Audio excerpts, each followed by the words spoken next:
We often talk about unidentified flying objects, those objects seen in the sky, but what about those that are underwater?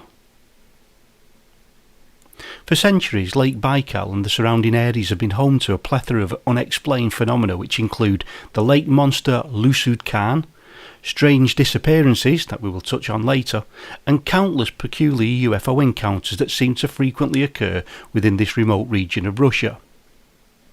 There are some in ufological circles that theorise that because of the amount of UFO and USO activity, that there is a distinct possibility that there's an extraterrestrial base that's lurking somewhere beneath the picturesque exterior.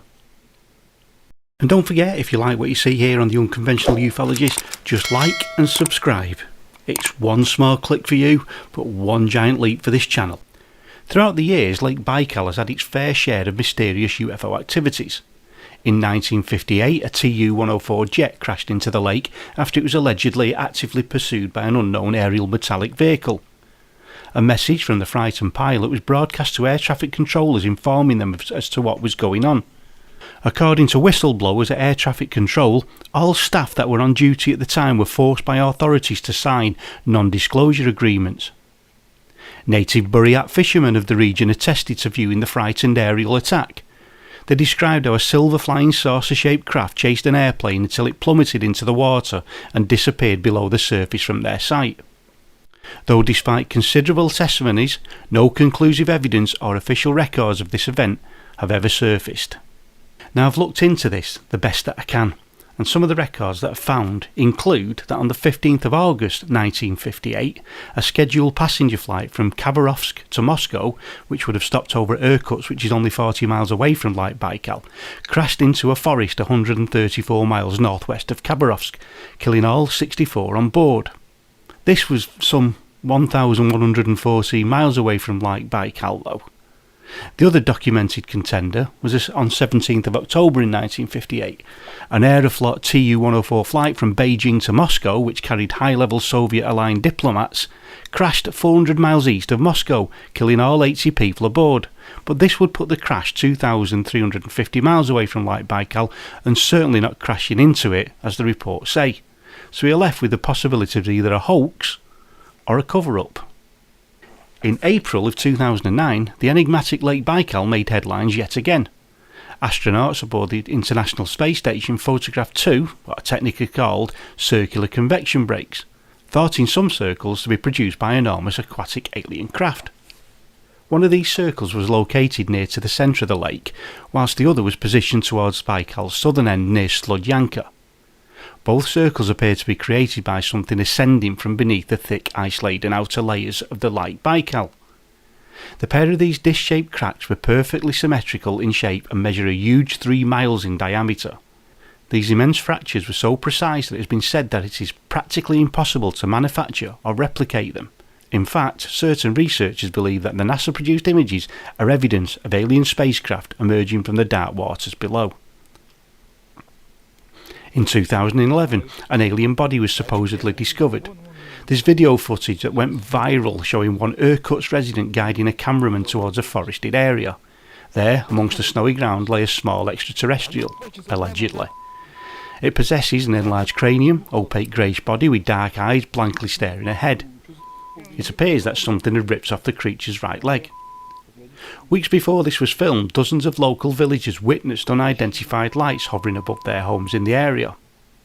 Now there's a section, as usual, of ufologists that believe these lights were how the alien body had got there. Originally the UFO community were divided on the video's authenticity, but it has since come to light that students Timur Hilal and Kirill Vlasov admitted to have faked the video using a breadcrumb-filled chicken skin. Now so much has gone on in and around the lake that they've caught the eye of famed director Steven Spielberg.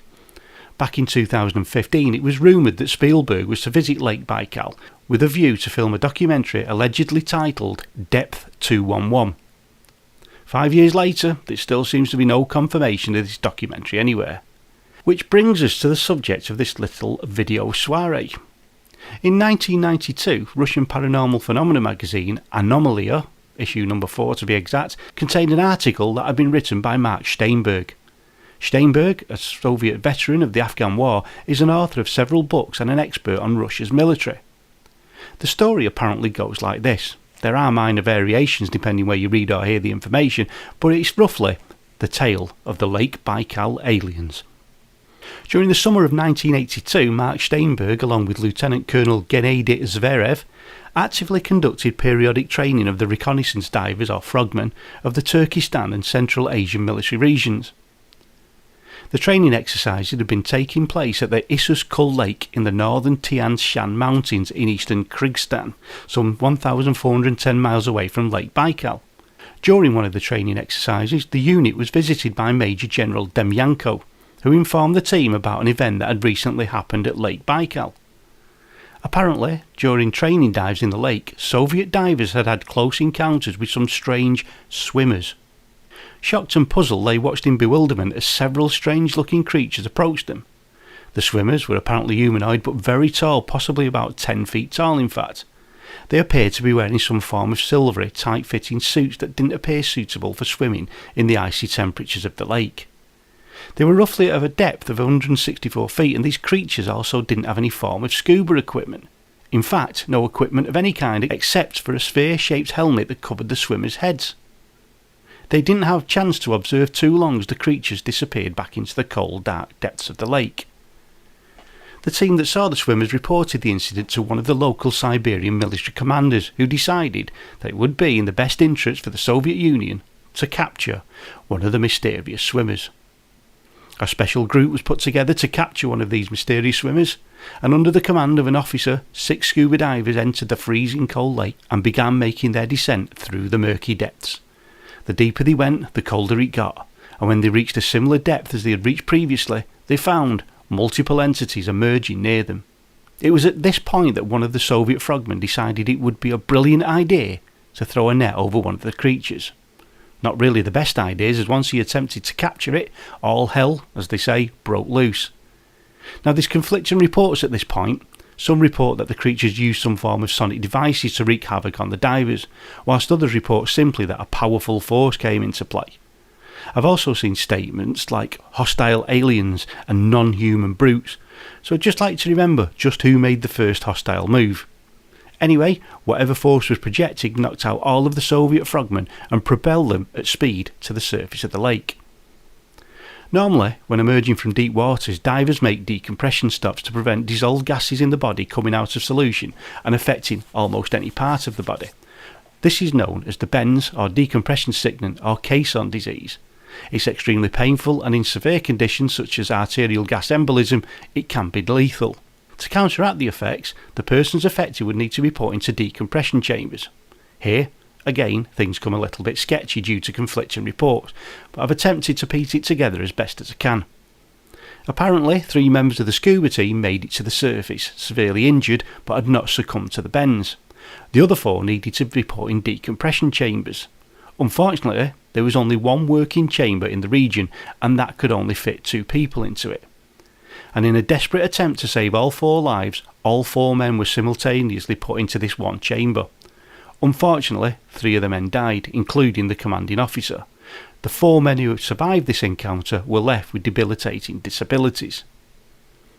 Following this deadly encounter, the Soviet government made no further attempts to capture USOs, unidentified submerged objects, or their occupants. A short time later, the staff headquarters in the Turkmenistan military region had received an order from the Land Force Commander-in-Chief. The order consisted of a detailed analysis of the Baikal Lake events and reprimands. It was also supplemented by an information bulletin from the headquarters of the Engineer Forces of the Ministry of Defence of the USSR. This bulletin included a list of many deep-water lakes where there had been many logged sightings of anomalous phenomena, appearances of underwater creatures that were similar to the ones encountered in Lake Baikal, the descent and surfacing of giant discs and spheres, or powerful luminescence emanating from the deep, just to name but a few. All of these documents were highly classified and, for the eyes of a very limited circle of military officers, the purpose of such documents was to prevent unnecessary encounters. For many years the authorities hid these horrifying events. Vladimir Azhaza, former Soviet naval officer and esteemed ufologist, said that Russian government executive recently released declassified files, and within these documents the Baikal aquanauts are described in great detail. but it came as no surprise that Navy commanders had been extensively monitoring numerous underwater vehicles that they had tracked in the lake. The technological capability of these vehicles greatly intrigued them, and if engineers could replicate the vessel's inconceivable speeds, then unprecedented militaristic advantages would certainly be gained. The story does on the face of it seem somewhat far-fetched, but there is some supporting statements that give the story a little more weight. Russian writer Mikhail Demidenko, after becoming familiar with Steinberg's account in 1992, remembered spending some time at Lake Baikal in the mid-80s, and whilst on an assignment from the USSR Union of Writers. It was whilst he was there that Irkutsk fishermen told him how they had seen Soviet divers being thrown out of the water and continuing to ascend to a height of 30 to 50 feet above the water's surface. The fishermen didn't know anything about the underwater humanoid episode and had been just wondering why the Soviet military was subjecting their divers to such tests. Over the years, the reports of strange lights and humanoid creatures in Lake Baikal's depths have not, surprisingly, led to theories that there may be an underwater alien base or bases in the depths of the lake. Again, maybe a bit of a far-out theory, but there are strange reports of weird stuff going on in the lake that might actually support these claims. One case in particular happened in 1977. A deep-water submersible called PACES was involved in scientific research, operating at a depth of 1,200 metres in the dark, frigid waters. On board were two researchers named V. Alexandrov and G. Seliverstov. The researchers turned off their spotlights to explore the depth of penetration of sunlight into the water, and then suddenly the scientists were bathed in a light from an unusual glow. Alexandrov recalled, "It was so like if our device was lit from above and the side by two strong spotlights. Only a minute later, the unknown floodlights went out and we found ourselves in total darkness." It has never to this day been satisfactorily explained what the source of this light was.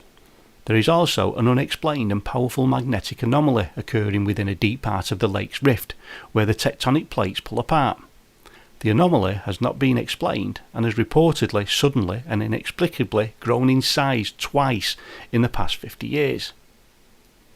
Other cases of weird phenomena that seem to be coming from the depths are reported sudden surges or eruptions of water that inexplicably shoot upwards, and strange, inexplicable mass deaths of fish. The common explanation is that there are trapped gases that belch up from the bottom, but as ever, the source remains unknown. I did allude at the start of this piece about strange disappearances on the lake. There are many reports of various vessels mysteriously vanishing in the lake's waters. There are many anomalous zones on Lake Baikal that are particularly known for the disappearance of ships. The main place appears to be on the western shore, a place known as Cape Righty. There are so many reported vanishings at Cape Righty that the locals consider it to be cursed, and to visit would bring sure death upon whoever goes there. Two other places locals also consider no-go areas: the island of Great Ushkani near Cape Sun, as well as the huge island of Olkon, are classed as cursed zones and are known for swallowing vessels. The island of Olkon is known for a place called the Devil's Crater, from where one of the most recent and well-known disappearances of a vessel was recorded. On June 16, 2011, the pleasure boat Yamaha, along with a crew of 4 experienced sailors, departed from a village in the Kubansk area of Buryatia to test a new motor. Shortly after departing, a sudden fog rolled in and all contact with the Yamaha was lost. Eventually the fog lifted, but there was no sign of the Yamaha. Although the boat was in range of local cellular services, not one of the crew's cell phones could be reached. Strangely enough, the lake was clear, placid and safe for boating, apart from the sudden appearance of the fog bank, and to this day nobody knows what happened to the Yamaha or its crew. Many search and rescue operations were launched, but nothing was ever found. No wreckage, no bodies. It was as if Lake Baikal just swallowed it up. The local population believe that they know the answer.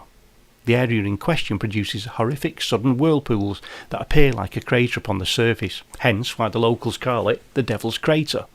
It sucks in anything that is unfortunate enough to be nearby. It's a local legend that says that these mysterious chasms in the water are gateways to hell, and the souls of sinners pass through. Perhaps these whirlpools hold the key to many missing ships on the lake, but they would not explain the other, more bizarre accounts of ships disappearing for long periods of time, only to reappear with crews that claim they've been gone for a few hours. Just as it's weird that there are disappearances of vessels on the lake, there's also the sudden and inexplicable appearance of various objects upon Lake Baikal. Many of the locals have claimed to see ships and even weirder things that have no business at all being on the water, such as trains and castles suddenly materialising on the lake and often blinking out of existence just as quickly. Scientists believe that this may be the result of potent mirages similar to Fata Morgana that are formed by the unique properties of Lake Baikal. In the summer, warm air flows over the frigid water, and in the winter there are extreme cold and clear conditions, all of which combine to create layers of air with differing densities that refract, distort and reflect upon the lake's calm transparent surface to create highly vivid and realistic mirages. Some think that such mirages could be partly to blame for missing ships such as the Yamaha. These mirages could possibly lead them astray or possibly cause them to crash into the rocky shoreline of the lake. There are even some reports that such mirages are sometimes accompanied by anomalous magnetic disturbances, which could, theoretically, confound a ship's navigational equipment. Are these mirages merely the result of a perfect storm of conspiring natural forces, or do they represent some other more supernatural occurrence? As with many of the lake's other mysteries, no one really knows.